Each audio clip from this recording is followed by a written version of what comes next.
denying Christ, denying grace. And the way to heaven, good works, not Christ.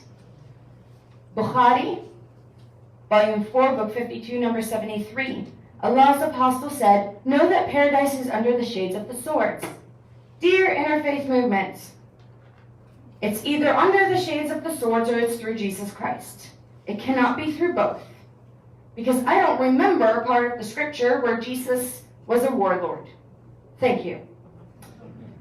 That's my letter to them. Matthew 5:29. If your right eye causes you to stumble, gouge it out and throw it away. The rest of us should know the rest of this verse. Quran chapter 33, verse 37. And remember, O Muhammad, when you said to the one whom Allah bestowed favor and you bestowed favor, keep your wife and fear Allah while you concealed within yourself that which Allah has to disclose. And you feared the people which Allah has more right that you fear him. So when Zayd had no longer any need for her, he married her to you in order that there not be upon the believers any discomfort concerning the wives of their adopted sons, when they no longer have any need for them. And ever is the command of Allah accomplished. Women, how do you like being referred to as no longer having any need for you anymore? When Zayd is done with her. How about that for women's rights? The story behind this verse, it is so important. Two things I need to talk to you about. When you're reading the Quran, it is so important to understand that the Quran is not in chronological order. And this is important because the verses that were revealed in Mecca were those of peace and love and harmony. The verses that were revealed in Medina are those of kill them wherever you find them. What happens is that Allah has said that the newer verses abrogate the old verses. It means they nullify them. Okay? The other thing that's really important when you're reading the Quran is knowing the backstory. If you don't know the backstory, which you can only know through the Seerah and the Hadith, that's why I call it the Holy Trilogy of Islam, you're not going to be able to understand that this verse is actually about Muhammad essentially marrying his daughter-in-law. Muhammad had an adopted son. Yeah, gross. Muhammad had an adopted son. The story goes that Muhammad went into his adopted son's house, apparently unannounced, because his wife was either naked or not dressed very well, and Muhammad lusted after her. Do you ever remember Jesus doing that? Yeah, he spoke pretty harshly on lust. Jesus elevated the Jewish law on lust, which was pretty harsh law to begin with, and he elevated it and he said, if your eye causes you to sin, gouge it out. Well, that's not what Muhammad did. Muhammad lusted after her and he kept it to himself.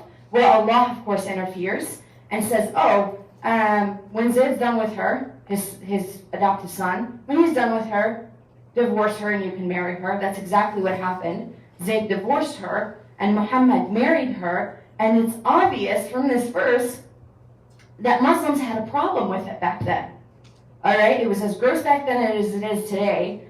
And so Allah explains it all and says, well, since he divorced her and you married her, there shouldn't be any discomfort amongst the Muslims. And this, ladies and gentlemen, is why Muslims are not allowed to adopt today. Because Allah said she's not really your daughter-in-law, since, oh, by the way, I forgot to tell you, you're not allowed to adopt. So he's not really technically your son, so whatever, you can have her. You can marry her. Ephesians 5:28-29. In the same way, husbands ought to love their wives as their own bodies. He who loves his wife loves himself. After all, no one ever hated their own body, but they feed and care for their body just as Christ does the church. There are numerous verses in the Old Testament that talk about how a man is to treat his wife and how a wife is to treat her husband. What does the Quran say? Quran chapter 2, verse 223, your wives are a place of sowing of seed for you. Come to your place of cultivation however you wish, and put forth righteousness for yourselves. You can read the rest of it. There is no marital rape in Islam.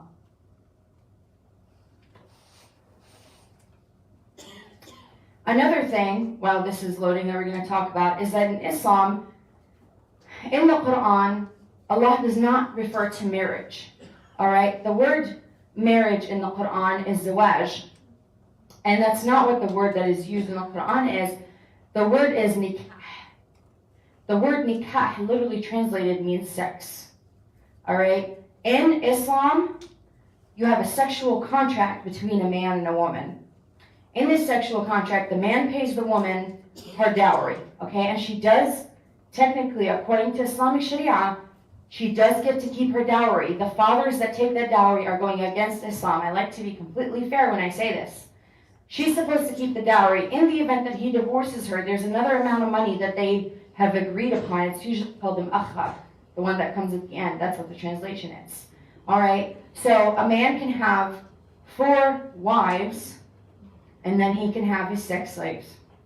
Not only that, there's a different type of nikah in the Quran. That nikah is usually referred to as the pleasure nikah, and that is where a man, a Muslim man, can marry a woman. He can have a contract for sex with her where he doesn't owe her a roof over her head or any food or any clothing. It's simply a sexual relationship, and they can get divorced at any time.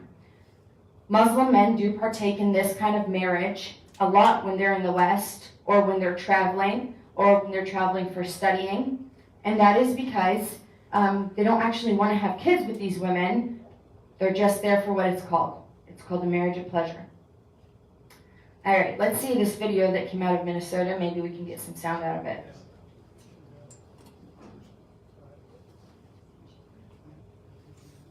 No.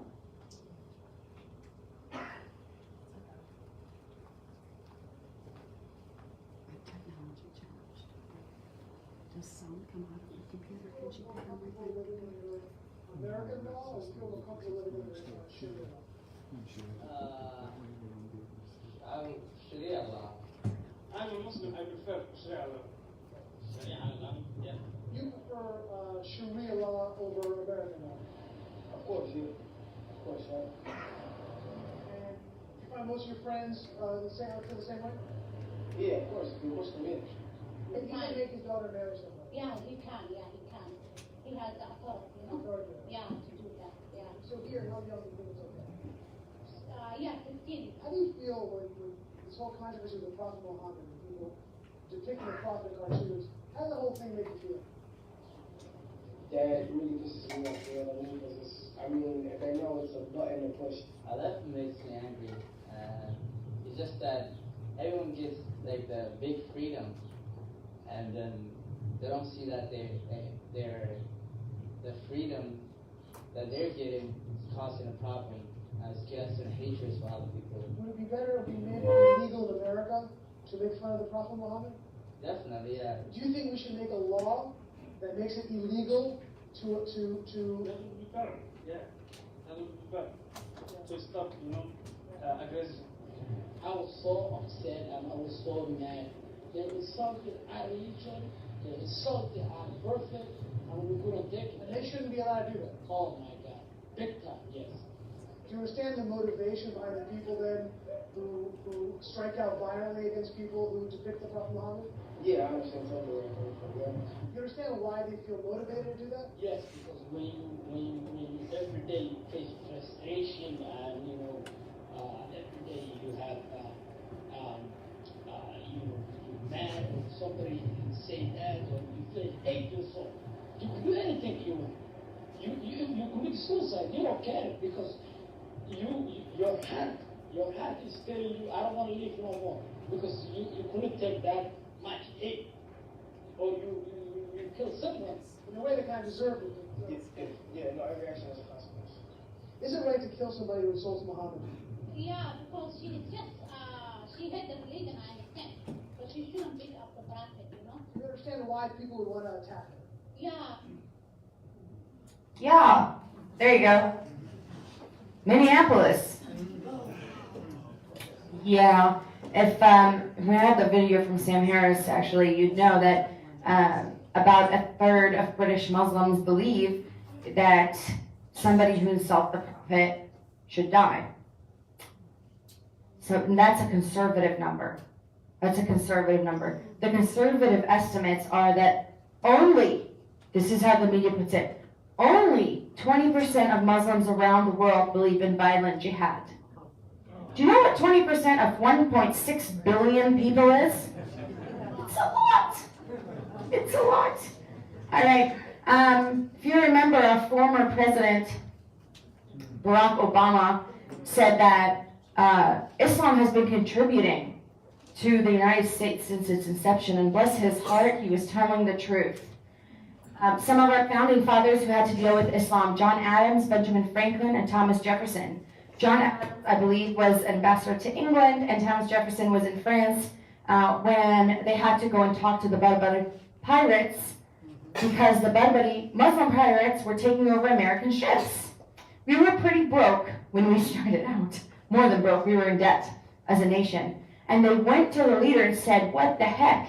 We're barely a country. What are you doing? Why are you taking over our ships? We don't even know who you people are."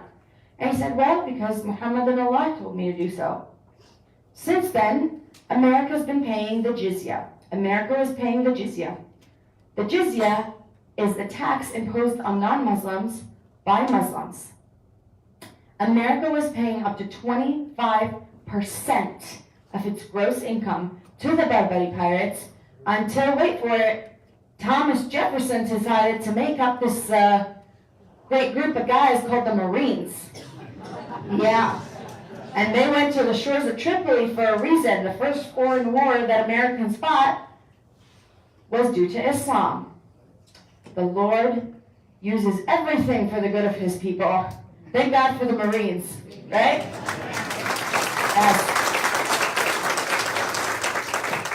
John Quincy Adams actually wrote about Islam also. This is the reference if you want to take it down. I'm just going to read one sentence. It's actually a fantastic read. The essence of his doctrine was violence and lust, to exalt the brutal over the spiritual part of human nature. He's talking about Muhammad.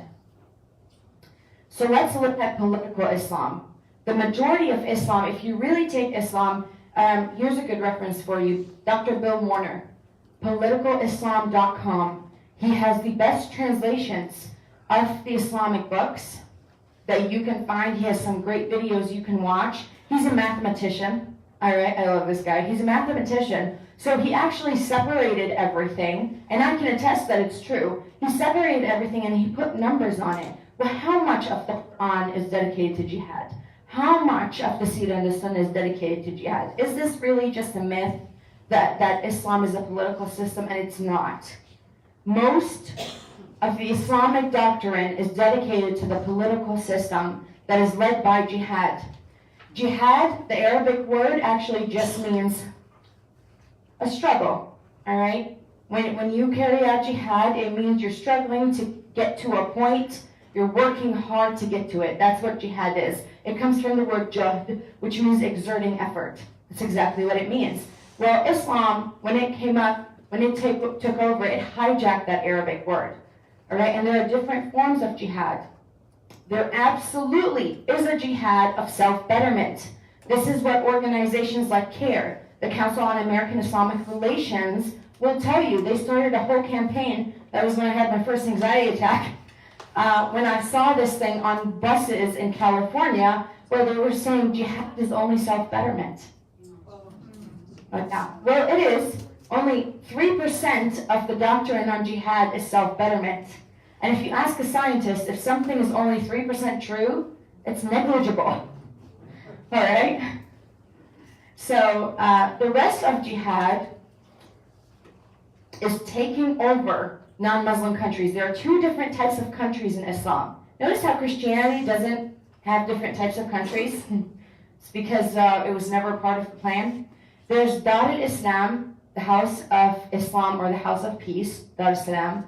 And then there's Dar al-Harb, the house of war. A lot of people ask me, why is it the Muslims are constantly killing each other? Well, there's a reason for that. First of all, the Sunnis and the Shias have been killing each other for 1400 years because Muhammad failed to name somebody to be his heir. Okay, when they asked him while he was dying, who should take over your seat? He says, he who is closest to me. Well, the Sunnis are the people that believed it should be Abu Bakr, who was his best friend and the father of Aisha, the 6-year-old, his favorite wife.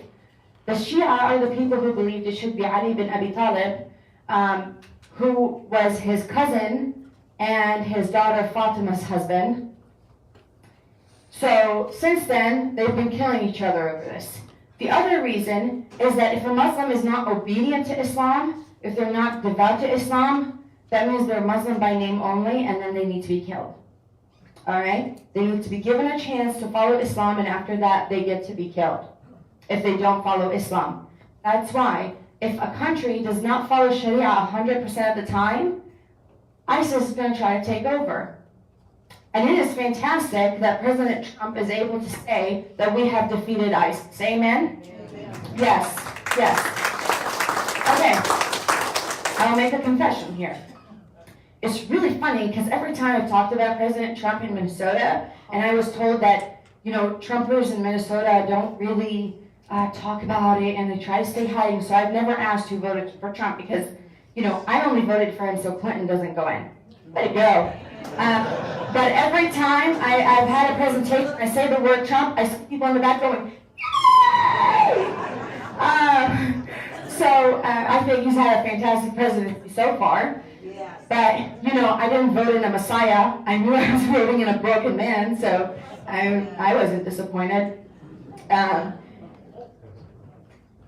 But make no mistake about it, the threat is not gone. Because the Muslim Brotherhood is still alive. We still have people that follow the Quran. Okay? ISIS was just a symptom. The root cause is still there. Quran chapter 2 verse 193, fight them until there is no more fitna and until worship is acknowledged to be for Allah.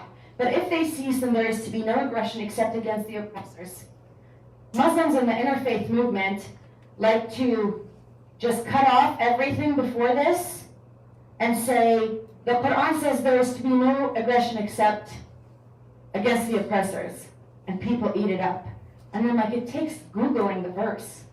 It's not even skipping a verse before and a verse after. It's in the same verse. Now, two things. The word fight is not actually the word fight. It's qatilu. Qatilu means kill or be killed, basically. Fight till the death. It comes from the verb qatil, which means killing. The other thing is, fight them until there is no more fitna. Well, what's fitna? Fitna is what Muslims will tell you, oh, well, that means a sin. Half-truth. It translates into sin, but we don't have the same kind of sin. As you have seen from the life of Muhammad, between Judeo-Christian values and the life of Muhammad, sin is not translated the same way. So what is the goal of Islam? Taking over the world. So jihad, it can be self-betterment, but mostly jihad is violent jihad to take over. Because Muhammad, remember, went as a refugee from Mecca to Medina. He went from being peaceful to being a warlord after his numbers increased. Other verses that you can refer to, actually, Allah commands the murder of non-believers, I think about 300 times in the Quran. I have a couple of references for you. Killing humanity, chapter 2, verse 216, chapter 3, verse 151. Killing people of the book, that's Jews, Christians, chapter 9, verse 29, and chapter 33, verse 26. What else will people who believe in Islamic Sharia bring with them when they are here in the United States? Quran chapter 3, verse 28, let not believers take disbelievers as allies rather than believers. Period.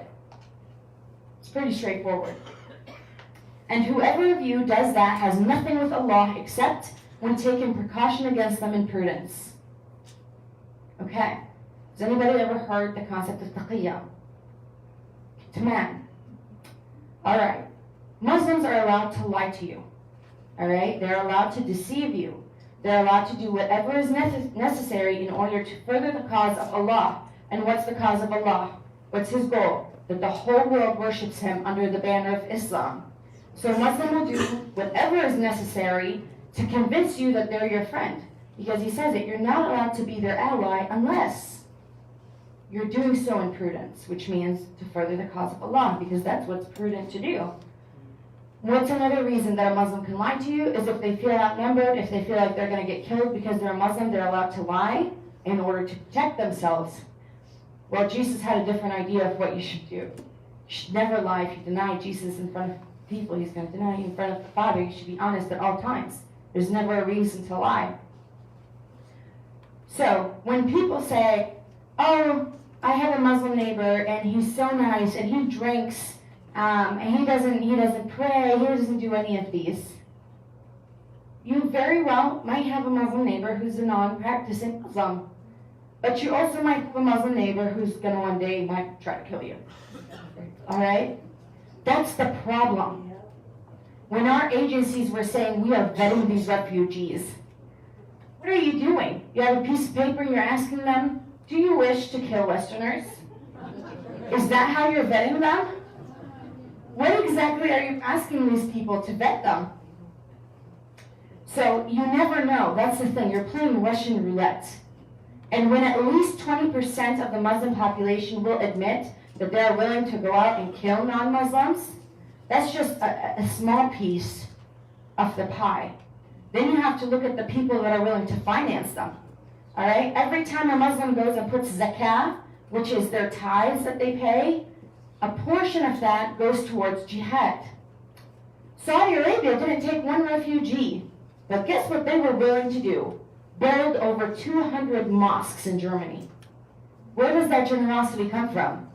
Getting that money back. You can also check Quran 4 verses 144. Quran chapter 3 verse 54, and the disbelievers plan, but Allah planned, and Allah is the best of planners. Alright, when Allah describes himself in the Quran, it's not just as the best of deceivers. He says that he has cast terror into the heart of the unbelievers so that the Muslims can go ahead and fight them. Allah admits that he's a terrorist. Alright, Quran chapter 2 verse 106. We do not abrogate a verse or cause it to be forgotten, except that we bring forth one better than it or similar to it. Do you not know that Allah is over all things competent? Chapter 16 verse 101, chapter 13 verse 39, chapter 17 verse 86. I cannot emphasize this enough. The Quran is abrogated. One verse abrogates the other. In Mecca, Muhammad said, oh, the people of the book, peace, peace, peace. Once he got to Medina, he went over those other verses we talked about. Kill them wherever you find them. Quran chapter 8, 74. وَالَّذِينَ آمَنُوا وَهَاجَرُوا وَجَاهَدُوا فِي سَبِيلِ اللَّهِ وَالَّذِينَ آوَوا وَنَصَرُوا أُولَٰئِكَ هُمُ الْمُؤْمِنُونَ حَقًّا لَهُمْ مَغْفِرَةٌ وَرِزْقٌ كَرِيمٌ. All good? All right. This is a manual, ladies and gentlemen. But those who have believed, step 1, and immigrated, step 2, and fought in the cause of Allah, step 3, and those who gave shelter and aided, on the other side, it is they who are the believers truly. I'm seeing all these immigrants come into Europe. I mean, Europe is gone. And all of these immigrants come into the United States and into Canada.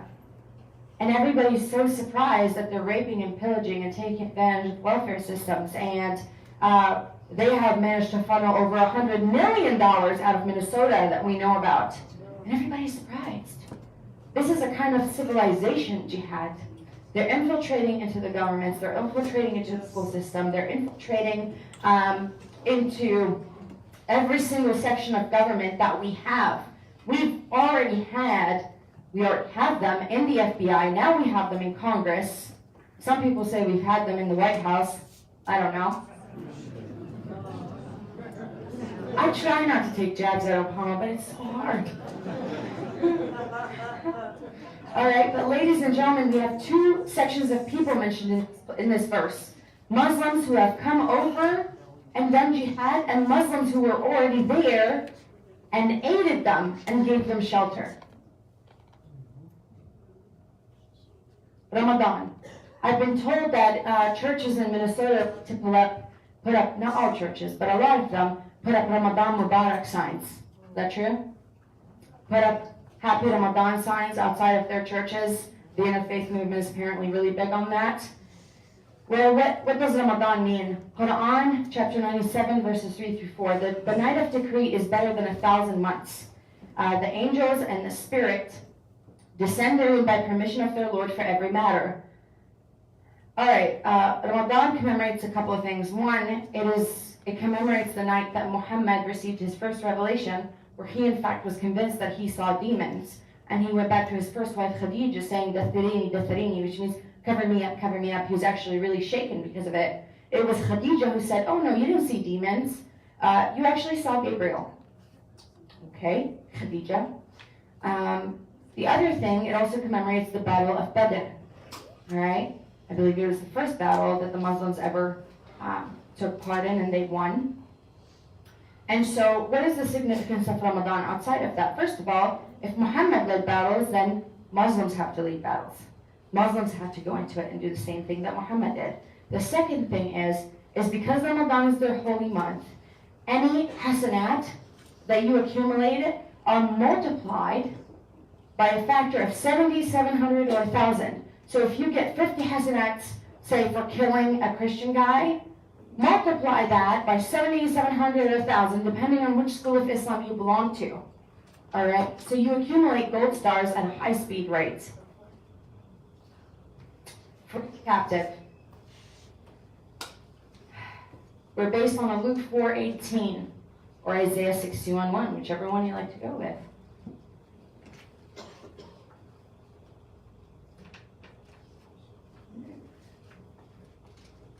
All right, I will send you this video. But these are some victims of Sharia, Islamic Sharia here in the United States. Make no mistake about it. I realized that one day you could have another speaker and my face could be up there with them.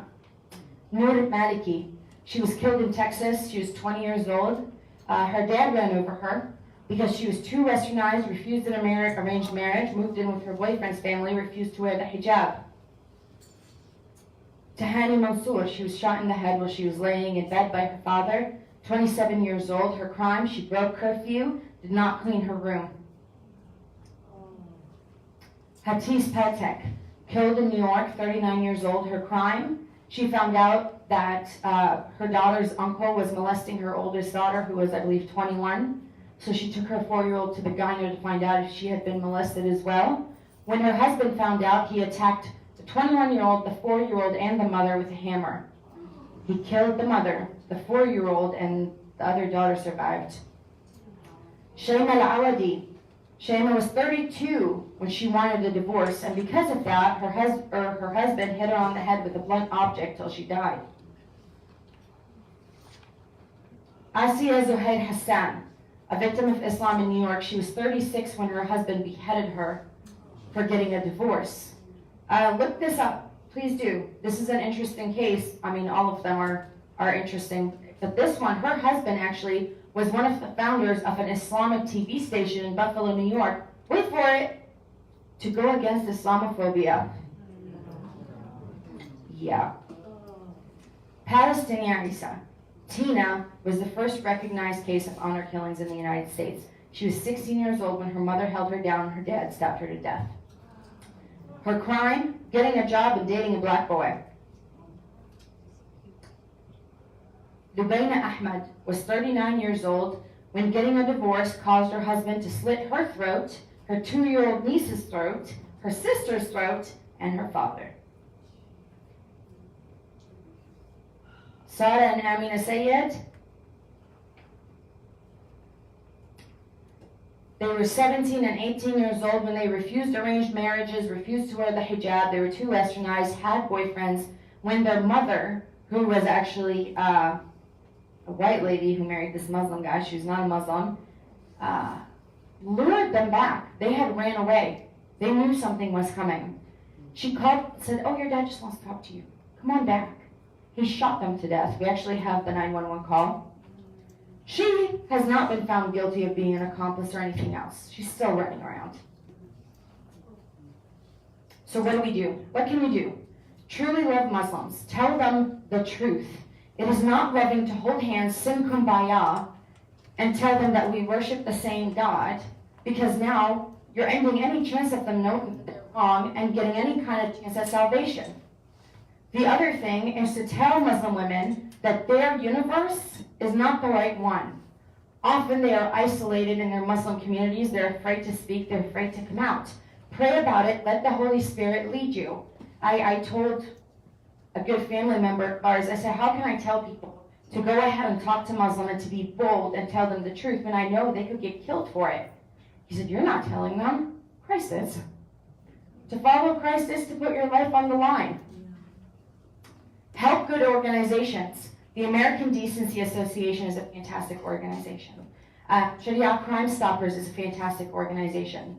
There's this great organization led by this gal who doesn't take a penny. She has all these big dreams. She's an ex-Muslim. FreeTheCaptive.org. We need volunteers. We need some financial help in order to get this stuff going, in order to get out to people. Because I hate to say no to people who ask me to come out and talk. But I know this is going to shock you, but having a Christian ministry doesn't make you a lot of money. And the airlines don't give you free tickets. No. Vote. Show up and vote. I know there's voter fraud. I know that it's discouraging. But if we stop showing up, they know that they've won. All right? We got to keep showing up. Show up, bring your kids and bring your grandkids. Be bold and be willing to lose everything. On these tours, I have met people who have lost their jobs for putting on events like this. People who worked for Christian organizations who got fired for putting on an event outside of their work time on their own dime. Persecution is just kind of flirting with America right now. But I understand if you think that you can't lose everything right now for Christ, when the real persecution comes, which we have not seen yet, you might as well just say right now that you're not willing to die for Christ. Because when that comes, you're not going to give your life up for them.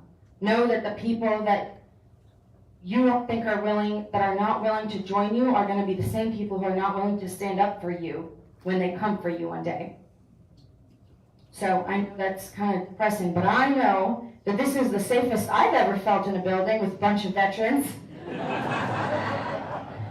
I love being here with you guys. I know that every single person here, if not every single person, at least 90% of you are willing to lay your life down because you've showed up. So thank you very much for being here. I appreciate you showing up and listening. I hope that you can go and tell other people, please go and verify the information that I have given you. God bless you, and God bless America, and America bless God. Please. Thank you.